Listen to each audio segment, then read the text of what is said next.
sun on my face. Fresh air in my lungs. The grass beneath my feet. I'd heard of such things, yet I lived in a world without them. An underground world. I have no recollection of life before the blast. There's only Metro, nothing else! Just a girl when the bombs fell. You were right all along! It's not just Russia out there. It's the whole world! Could such things exist again? I live in hope.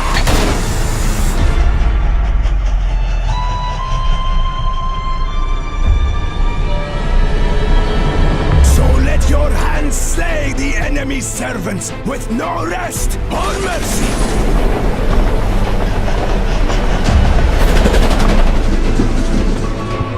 See the people I have to work with here. Complete and utter degradation. We are the government you people deserve. I'll drown you in your own blood!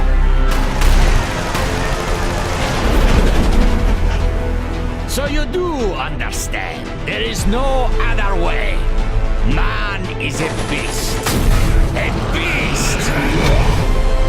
Who are those people trying to kill us? It's the strongest who survives! But don't you see what you're doing to my daughter? Your wife? You're not saving anyone! I live in hope. But the future is still all I fear.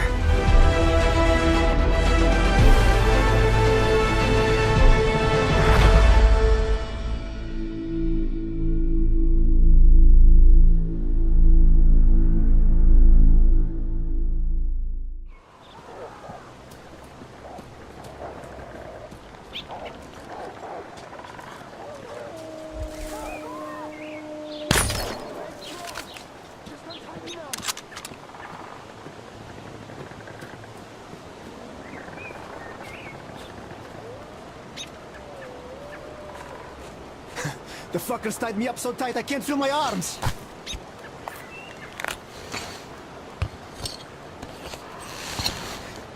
Look, man, the rope's too tight. I can't free myself. I owe you a big one, and I'll never forget this, I swear! These forest fuckers just left me here for the wolves!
Notice anything suspicious?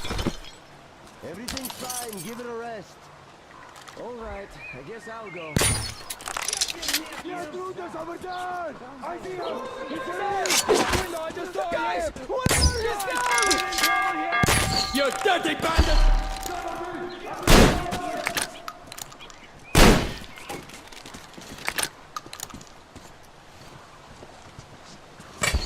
Eat that one!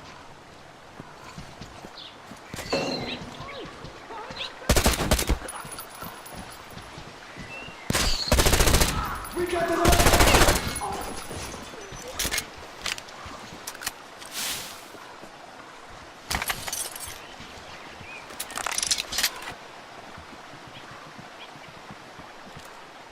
It's him! Intruders here, guys! I think that it's you! He's down there!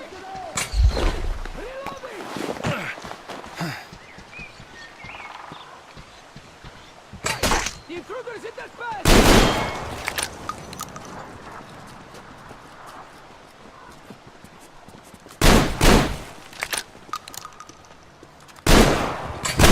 Eat this one!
Speak, pirate! You summoned the council, so take the word first. You don't respect the teacher's word! What is that supposed to mean? You let an intruder go. He could lead the others here. He saw all of our positions here. Nobody let him go. He escaped. The guard was distracted, and he's being punished. Haha! Well, more intruders come and start cutting you to pieces. That's going to be a good... Yeah, you'll be running around pissing your pants and shouting, "We punished the guard!" Or maybe you'll just surrender. Running is your forte. You said you were going to hold the lumber mill and ran. Don't you dare! The boys died there to the last man! The deadlands are spreading. Holding that is harder than keeping one intruder under a lock! And we will hold the swamp camp. Don't be afraid, weaklings. You say that again and I'll deck you! Watch your tone! But he was saying shit about the boys who died there! All right. Anyhow, you pioneers shat your pants.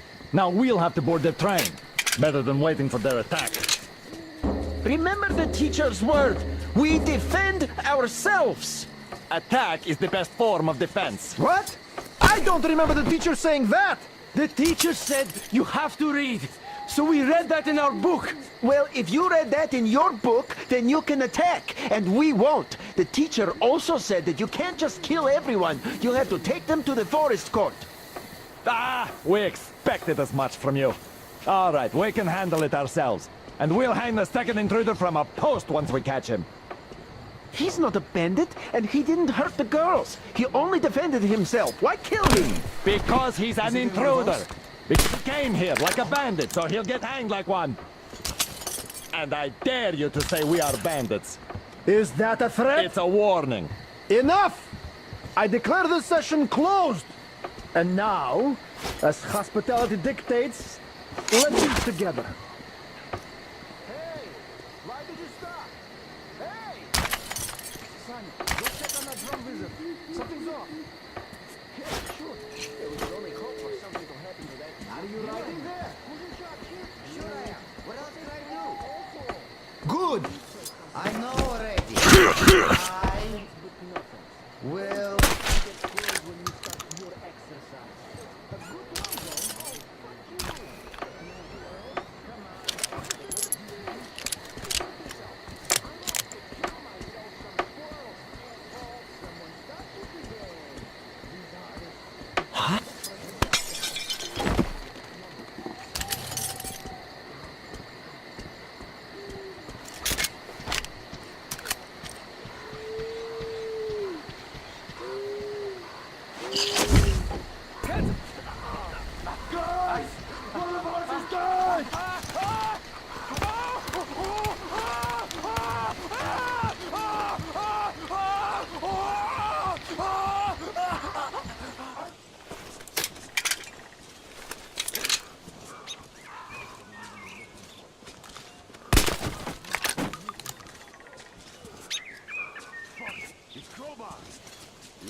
I'm sure.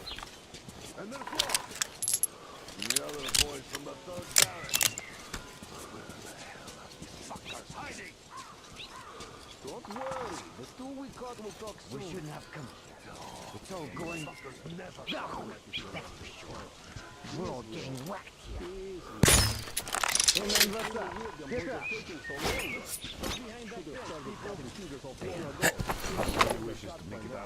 That bitch is there! Gotta reload, people! We're fucked! Let's get out!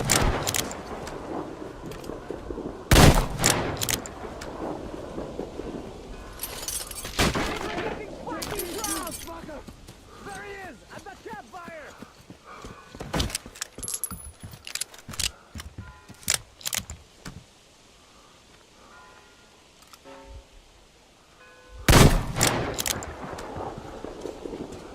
Catch a bullet, you motherfucker! The beacher's got one of us!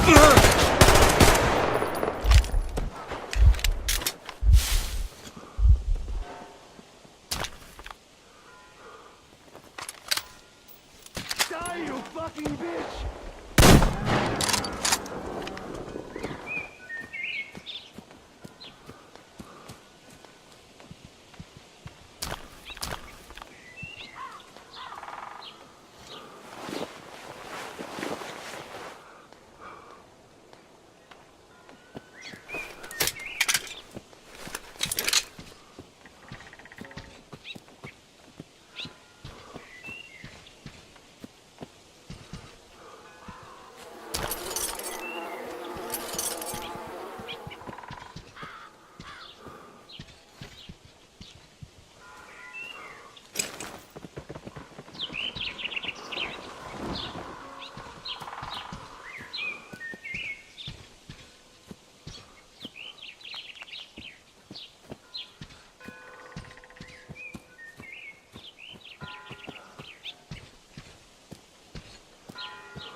Metro, the epic first-person shooter series based on the novels by Dmitry Glukovsky and developed by 4A Games, pits players as Artyom, a survivor and Spartan ranger in post-apocalyptic Russia. After the critically acclaimed Metro 2033 and its sequel, Last Light, the series returns with its third and most ambitious installment yet, Metro Exodus. This walkthrough takes place in a level situated near the Volga River. Shortly after Artyom, his wife Anna, and their fellow Spartans discover there is life outside the Moscow metro and flee the tunnels on a hijacked train called the Aurora, heading east in search of answers. The Volga is one of a number of huge open levels in the game. This is a bold new concept for Metro, but these self-contained worlds are woven together by more traditional linear levels. The Volga contains many hours of gameplay, but this walkthrough will focus on just a handful of segments in order to demonstrate the multitude of new features in Metro Exodus. Having been briefed by the Spartan Order's commander, Miller, to explore the area, players will quickly find themselves thrust into a dangerous and hostile world. Even far away from Moscow, radiation levels are still a constant threat, with players having to manage the time remaining on their gas mask filters in addition to their other resources. Scavenging for chemicals and materials that can be used to craft equipment and ammunition, therefore, is a must, and you'll be immersed within a world that constantly demands your attention in order to survive. The Volga level is many times larger than the most expansive level in Last Light, and is indicative of the new sandbox survival gameplay mechanic in Exodus. A critical narrative path is always there to follow, but these wild, open environments offer countless locations to explore and unique encounters for those who dare to venture off the beaten track. That electric tower there looks like a perfect sniping position. Let's go. Some of these locations may reward you with upgrades and new equipment, while others may provide greater insight into the lore of Metro. Within these huge environments, players will traverse the territories of the mutants, bandits, drifters, and survivors that inhabit post-apocalyptic Russia. Here, you'll see the AI biomes in effect, where humans, mutants, and animals will all react differently to their surroundings, depending on a variety of factors. Look, a rabbit. Players may see mutants hunting other mutants, and an open firefight could attract unwanted or maybe wanted attention. Early into their mission, Artyom and Anna stumble upon a group of cultists who believe electricity and technology caused the destruction of society in Russia. Having infiltrated the cultist church and rescued 2 of their prisoners, players must find their way back to Miller and the Spartans, and can choose a number of different methods with which to escape. As with any Metro title, Exodus places the onus on the player to choose how they progress. It's possible to play this entire level without killing a single human being, or if subtlety isn't your style, you can adopt a take-no-prisoners approach. Regardless of ethics and playstyle, however, there will always be a need to infiltrate areas with a level of discretion. Stealth, therefore, plays a significant role in Metro Exodus. With the ability to modify weapons in the field, players can customize their setup depending on the situation at hand. The flexible Kalash can quickly transform from long-range to close-quarters configuration, and with the right upgrades, the basic 3-shot revolver can be turned into a silenced, 6-chambered, and deadly accurate handgun. Crouching and sticking to the shadows will reduce your chances of being discovered by enemies. The blue stealth indicator on your wrist will glow when you're at risk of being seen.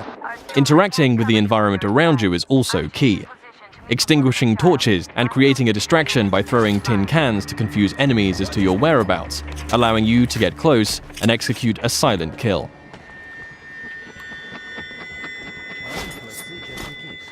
If it's too difficult to approach from behind, a throwing knife will bring down sentries from range.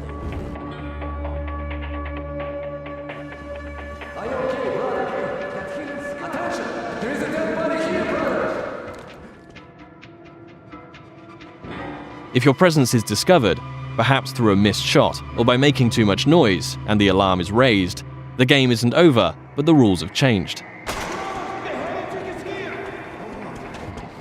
Players will hear dynamic battle chatter as foes call out to their companions and attempt to pinpoint your location. Enemies will try to hunt you down as the game transitions into a frenetic, action-oriented shooter.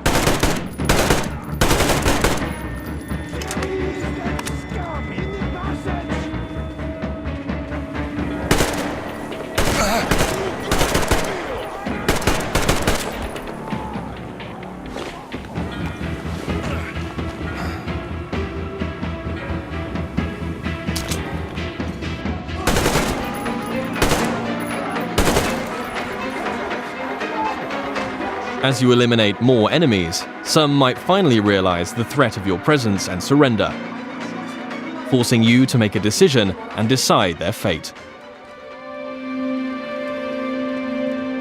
Praise be to Tsarfish, the protector of the people.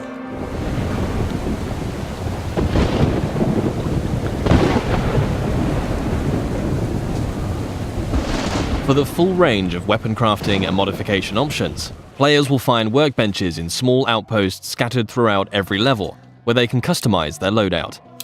Everything from medpacks and gas mask filters to ammunition and throwable items can be crafted at the workbench from materials scavenged in the field. As players use their weapons, dirt and grime will accumulate on them in real time, reducing accuracy and damage and making them prone to jamming and overheating. Resources can be spent cleaning and maintaining your weapons here. Another signature feature of Metro is the unique arsenal of handcrafted, improvised weaponry. There are hundreds of modification combinations that drastically affect a weapon's stats and performance as they are stripped for upgrades. Every component in a Metro weapon is modeled on real-life materials, such as a Soviet-era kitchen utensil that forms part of a heavy stock to provide stability to the Kalash, or the fan-favorite T-HAR, a pneumatic sniper rifle that fires ball bearings for silent, long-range kills. The T-HAR has its very own set of upgrades available, like increasingly airtight seals keeping up air pressure in the pneumatic system. Your equipment can similarly be repaired or upgraded at a workbench, allowing you to increase your protection or mobility with upgrades to your helmet or armor, or make life a little easier with additions like a compass to your wrist bracer.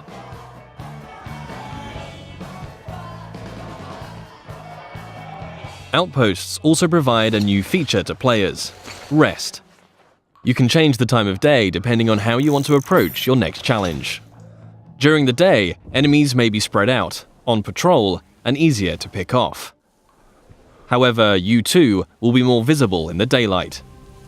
Attacking an encampment at night might mean enemies are sleeping or huddled around a camp. A more concentrated threat, but you'll benefit from a stealth approach.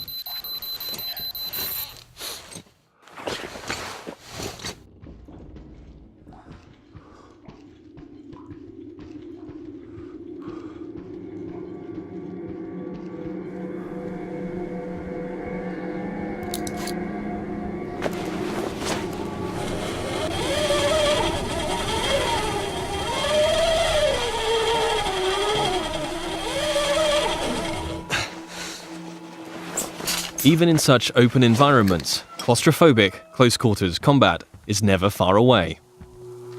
Players will still experience the tense, frightening encounters that have made Metro what it is today. But these moments of pure, anxiety-inducing combat are seamlessly embedded into the wider, open levels.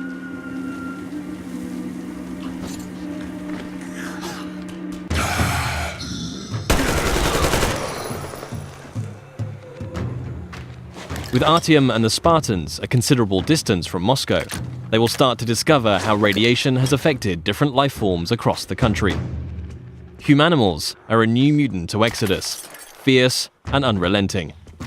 The A-Shot serves as an effective close-range weapon for this frantic, breathless type of gameplay, a marked distinction from more tactically demanding human encounters.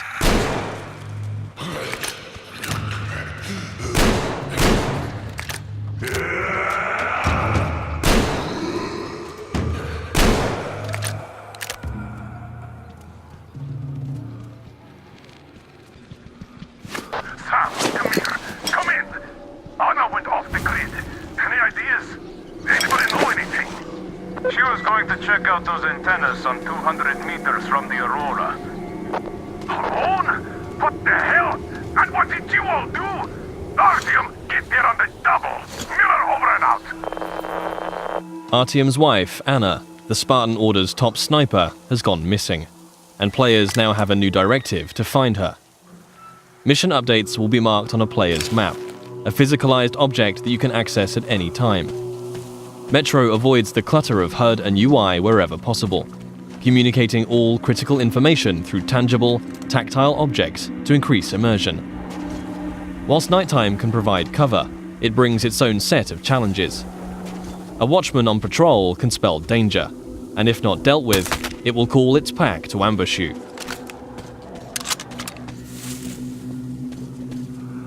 And in a world rife with dangers, a more mysterious threat is that of the anomaly, a roaming electrical phenomena that expels radiation and will kill you if it gets too close.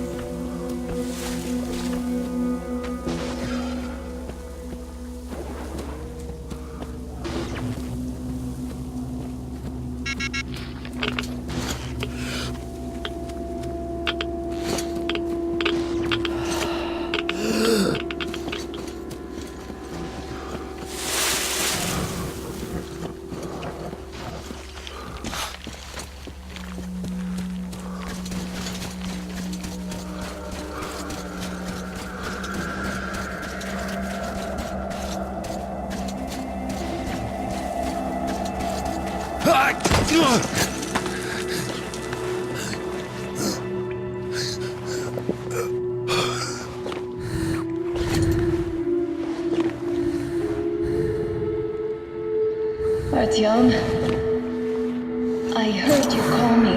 It was so great there. But I heard you and couldn't leave you.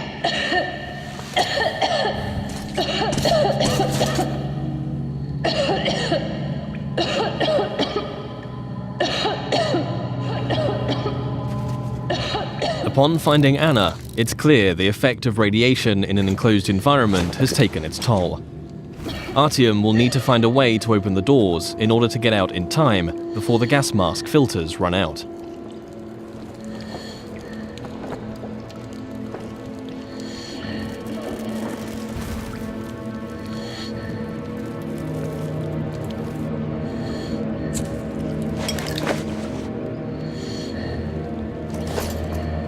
Although much of the surface is breathable now, Metro Exodus retains the claustrophobic, gas mask gameplay that the series is known for, where your Nixie watch ticks down the minutes and seconds of air left to breathe. In comparison to previous Metro titles, players can craft new filters in the field if they have sufficient materials to do so, but it will always be under constant threat of mutants and limited resources in this haunting, atmospheric setting.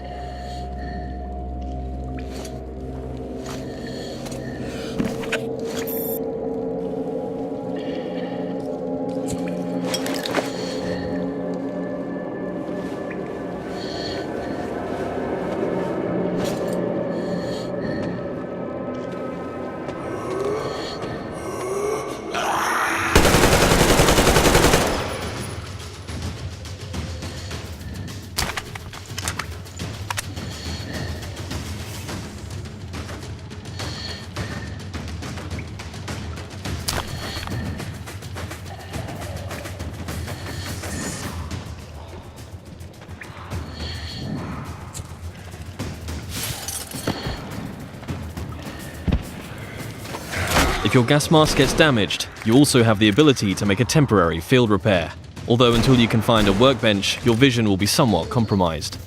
Nothing a little duct tape can't handle for the time being, though.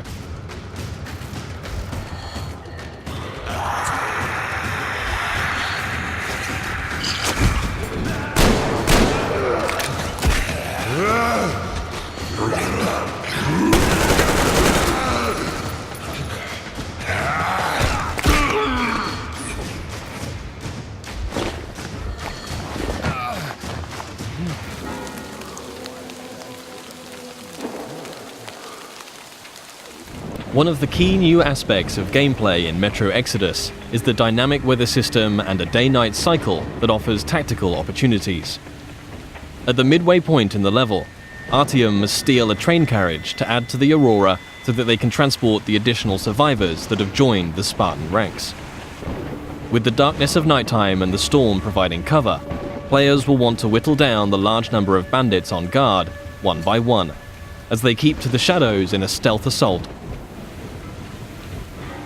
The train yard is just one of many settings that demonstrate the progression seen in Exodus from previous Metro games. The classic Metro gameplay elements of human and mutant combat, stealth and resourcefulness, all set in tense, frantic and often claustrophobic environments are ever present. Juggling the charging of your battery to keep power flowing to your night vision goggles, disabling tin can traps, keeping air pressure in the T-HAR high, all while staying alert to the hostility around you, are all part of the unique and highly engaging gameplay that has made this series so revered.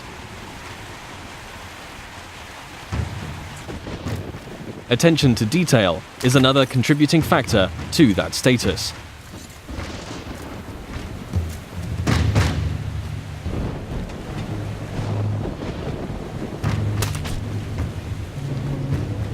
Everything in Exodus is built on real-life lighting, materials, and physics.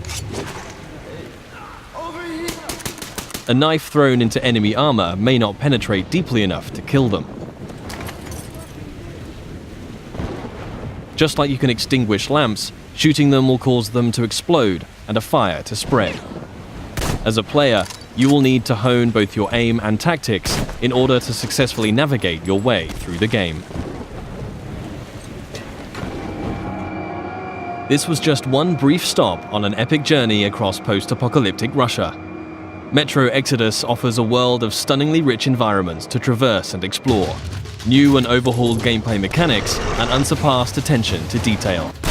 For fans of the series and newcomers alike, the gripping next chapter in Artyom's story promises countless hours of tense and exciting exploration ahead.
In this video, we present a demonstration of real-time ray-traced global illumination on Nvidia RTX in Metro Exodus.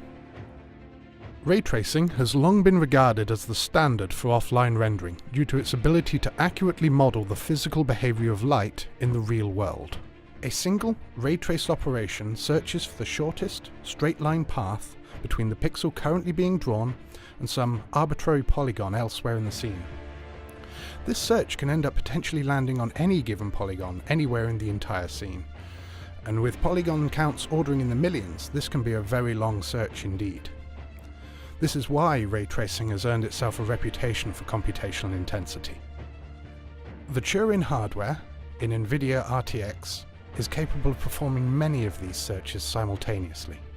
In the scenes we present, several 100 million such rays are cast every single second.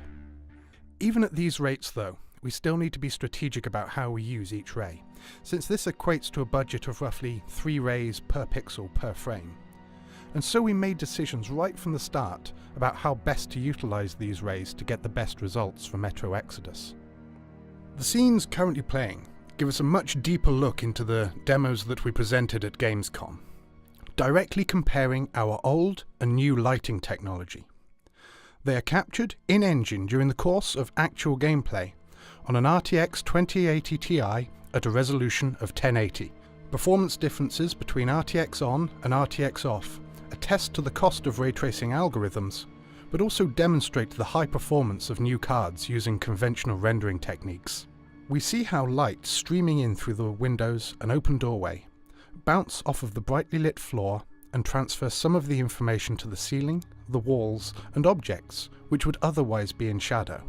These parts of the scene do not have a direct line of sight of the sun, and so would otherwise be completely black if we only used a single directional light source, and we were to not perform other checks for secondary lighting interactions.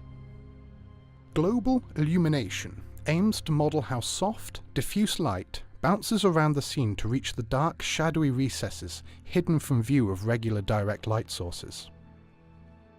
Conventional global illumination systems are actually a product of a number of subsystems working together to create a final image. To approximate ambient light, we would have spent a lot of time placing and tweaking subtle point lights. These help to add soft light to the occluded regions but are not representative of true physical lights, and so appear noticeably unnatural. With RTGI, rays generated by surfaces in these dark regions sample other surfaces in the room to calculate how much light is reflected in their direction. This allows any arbitrary surface in the scene to act as a subtle area light source, and it allows us to calculate at a much more accurate, per pixel level, how much light should be received from the environment. Our algorithm works by having each pixel dispatch its set of rays in a pseudo-random distribution in a dome above the surface that that pixel belongs to. By applying a filtering process, which makes use of the rays created by the surrounding pixels and by rays generated in the previous few frames, each pixel will ultimately have access to the information of many cast rays in many different directions, and thus have access to many tested surfaces to determine how much light should be reflected from the environment on towards the camera. By removing the additional lighting methods, we not only reduce the amount of time that we would have spent fine-tuning these scenes, but also those dark hidden surfaces now accumulate light automatically. Also, they can respond dynamically to new lighting situations rather than being stuck with a pre-built solution. Light in the real world travels effectively indefinitely until it either reaches the surface we are rendering or is blocked by another surface. On the inside and underside of this vehicle, we see how screen space ambient occlusion alone would not be enough to generate realistic shading. Screen space ambient occlusion limits us to the information contained in just a small region of pixels surrounding the rendered point. The area that these pixels cover may have been as small as just a few centimeters across in the real world. A few centimeters with which to say which directions light is ultimately blocked from and which it is not. By casting rays over long distances, we can safely determine how many or how few rays reach the target pixel. Regions of the scene that are large and open enough to not be shaded by screen space techniques, but which still have very few direct lines of sight of the bright parts of the scene, now darken appropriately.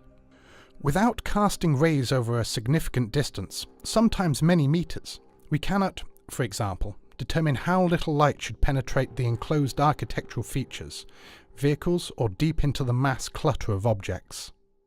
Since light can reach the point being drawn from any direction within the dome above it, casting rays in random directions above the surface allows the surface to respond to many large, irregular light sources, independent of where they are in the scene or how they move relative to that point. The results presented here demonstrate a technique that simplifies and improves upon the previous generation of techniques by combining disparate rendering technologies into a single unified algorithm. This new ray-traced global illumination algorithm benefits from access to a wider range of scene information and greater physical accuracy, and enables the creation of more realistic and more believable environments in potentially shorter development times. RTX assists in creating open, natural environments as well, lit appropriately according to the contributions from sunlight alone. This concludes our presentation. Ray-traced global illumination will be available in Metro Exodus on Nvidia RTX technology on February 22nd, 2019.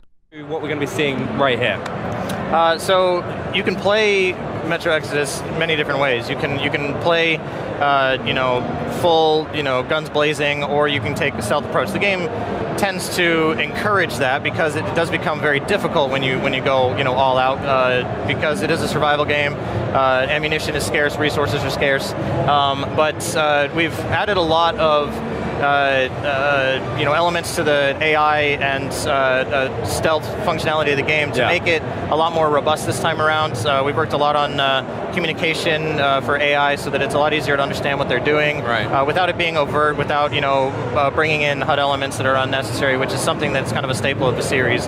We like to you know, really let you immerse yourself in the game and feel the realism of everything that we're trying to allow you to experience. And so a lot of these things come together. We've tried to like really build on that this time around to provide a lot more of a dynamic experience where you can adapt the way that you approach a scenario, and the game adapts to how you're you know, approaching, depending on what you're doing, what the AI sees you doing, and you're able to kind of change that on the fly. Now we've seen some factions here, but it's not just other factions you have to worry about. You've got some year at E3. I remember that. Was from this level, right? And we had the bear that comes out at the end, and he's back. He's in this level. He's scared. And, yeah, the hell out of me. And he's one of the creatures. He's you know, in this level that you know, the player is going to have to encounter. And there's also, I think you know, at some point here you'll see some there's some wolves. There's a wolf. Yeah. There's some mutated wolves that you'll have to fight off, and ally with. Well, some factions are going to be just pure evil, as you would expect. You know, bandits are probably just, you know, nefarious people that are you know, out for no good. Yeah, but some might not be. Some might be neutral. Some will react depending on how you act upon them as well. So the game kind of adapts to how you play, because we really want you to feel like you are entering the shoes of Artyom, the main character, and assuming that role and deciding what type of person he is. Right, fantastic, John. It looks amazing. Turned into shadows. So let us not fear the heretics at our door. Even with their iron steeds standing before us, stinking of machine oil and shining its heretical light upon us. Remember, most of the country has been destroyed or occupied. Even those who speak our language might be enemies, by conviction or out of fear. We will not falter. Let us steel ourselves against them. For this is our hour of glory. Amen. Let's move out, Artyom.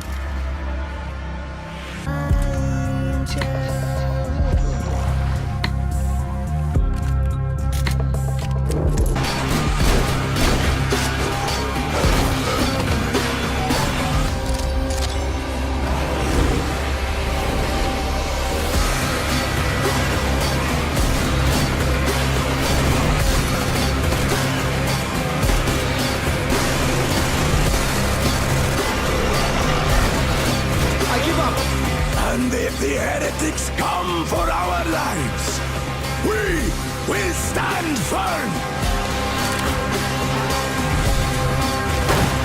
So you got me, you damned heretics.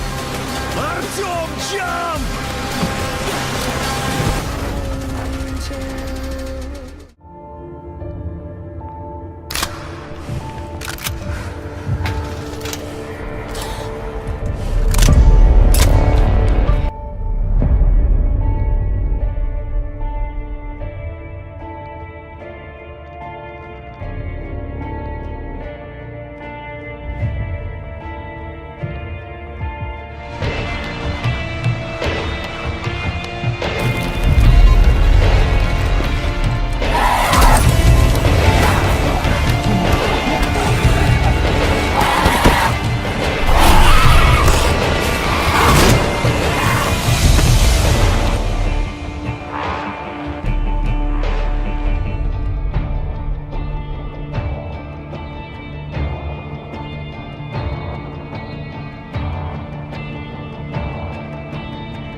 There's no one out there, Artyom.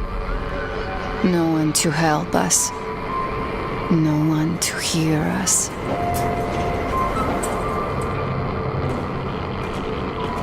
If there was, don't you think we'd have found them? This world is dying. We have to accept it. There's only us. Why do you keep going up there? What are you hoping to find? Each time you go out there, I wonder if you'll ever return. The metro is all we have left. And I don't want to die here alone.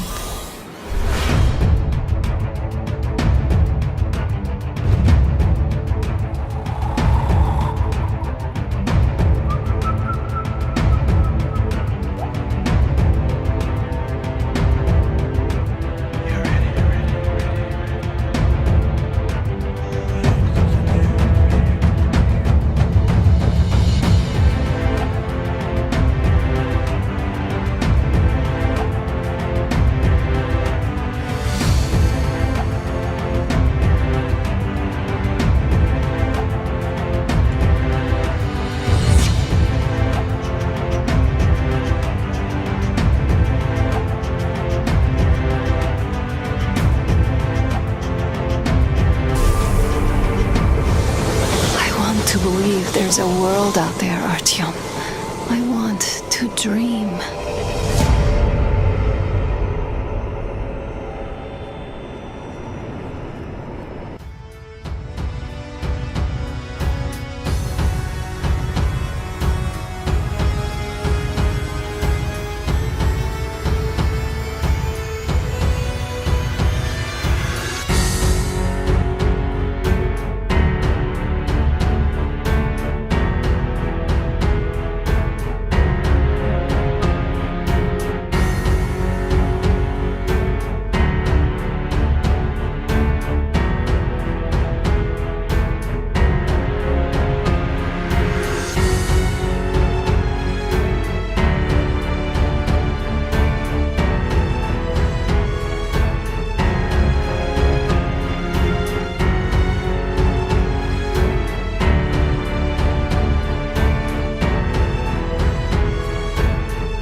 Tarkovsky, who wrote the Metro series of books, which the game series is based off of. Oh, I'm sure fans are really excited for that. Yeah, I think so. I mean, you know, especially because if you've read the books and you read through Metro 2035, it kind of sets up the story, and it kind of sets up this epic journey across Russia, and it kind of sets up the whole idea of getting to finally leave and see what's out there. Now that we're coming out into the larger map of the open world of Russia, are we actually going to get to explore sort of on our own in an open world sense? Yeah, so Metro Exodus isn't exactly an open world game in the traditional sense. It's still a story-driven game. The overall arc of the progression of the game is still somewhat linear in the sense that you still continue along a story, but this time, instead of having only linear levels, we've introduced these new sandbox environments that are really large, with each of them having hours and hours of gameplay. There's still a narrative thread that carries you through each one of them, but it just gives the player so much more options, so much more ability to explore, more freedom to set their own pace, and a whole lot more content than we've ever done before. I appreciate that you give sort of, a little bit more of on-the-rails open world style. Yeah, pun intended. Oh, yeah. Speaking of the train tracks, the trains is the most prevalent thing that you see in all the trailers, and that's their home base. What exactly can you do there or inside the train? So the train is called the Aurora. The team, the Spartans, Artyom and his friends have named it the Aurora. And the train is what they leave Moscow with, and as they take their journey across the continent, they will add to it, add cars to it. In this level that we're showing off this year at E3, one of the objectives that the player has at one point is to obtain a kind of a passenger car to attach to it in order to take with them some of the survivors that they find in this area.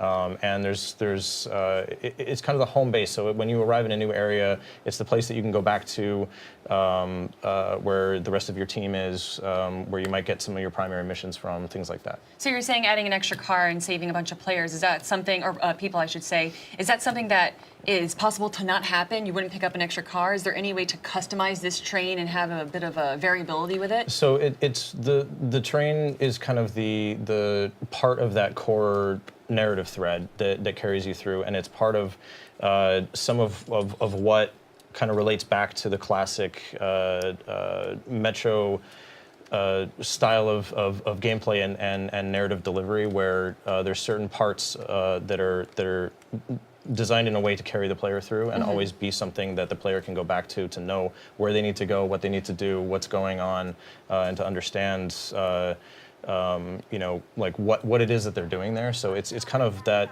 the core of the game, where especially in these big sandbox areas, the player can kind of choose to do what they want when they want, but they can always go back to the Aurora to know, like where they need to go next if they get lost, or if they get confused, or if they, want to upgrade something, or swap out a weapon or something like that. Another system that follows the storyline as well is that you guys are having all 4 seasons in this game, correct? Yep. And is that going to affect gameplay anyway at all, or is it purely aesthetics and you get to see all of the 4 seasons in beautiful Mother Russia? Well, I mean, that's certainly part of it, definitely. The game takes place over the course of a year, and through the year, depending on the time of the year it is that the player has gotten to a certain area, it'll be a different season. And in the environment that we're showing off right now, it happens to be spring.